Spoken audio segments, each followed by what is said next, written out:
Halo, habari, karibuni tena Pedo and Rose Stories.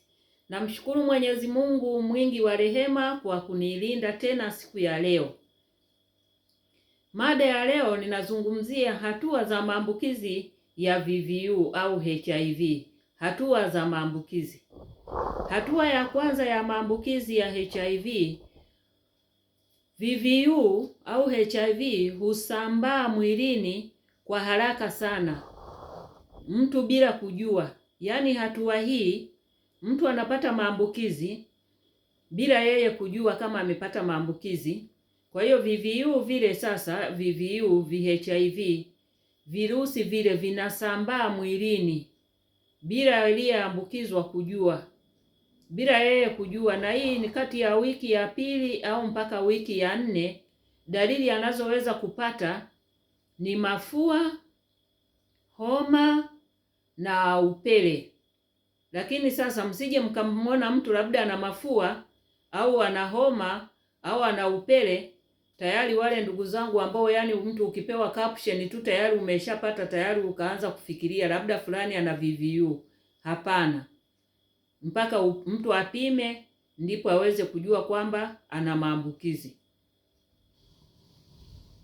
Hatua ya pili ni maambukizi ya HIV au VVU yasiyokuwa na dalili maalum.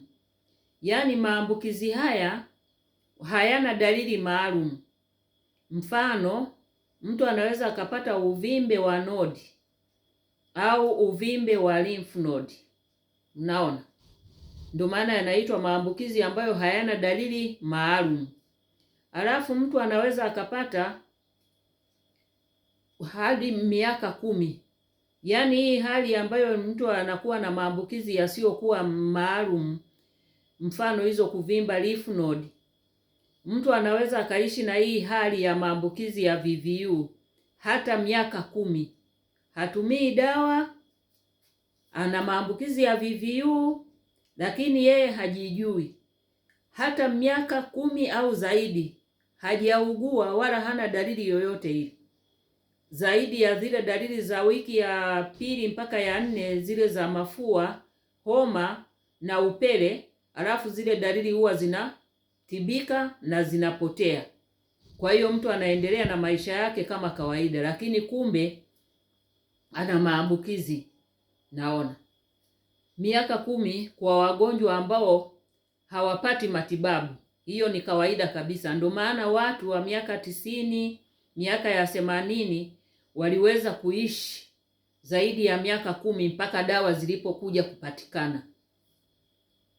Hatua ya tatu ni hatua kali sana, kwa sababu mfumo wa kinga unakuwa umeharibiwa sana.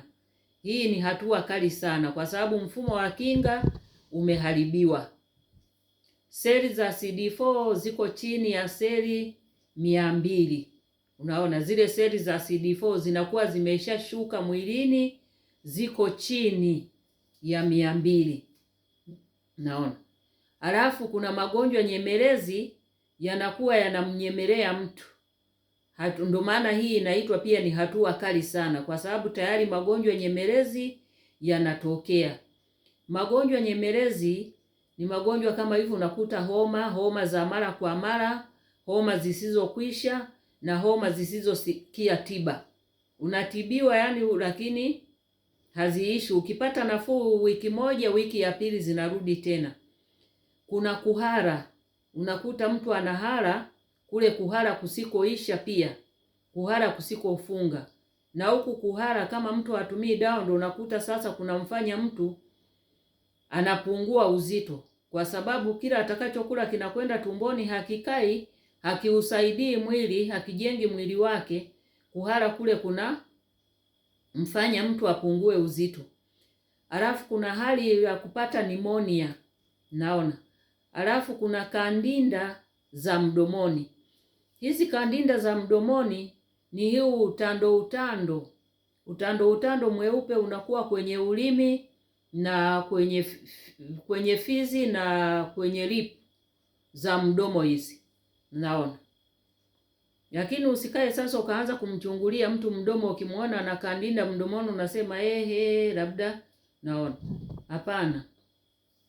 Shida ya akili pia, akili inakuwa tata.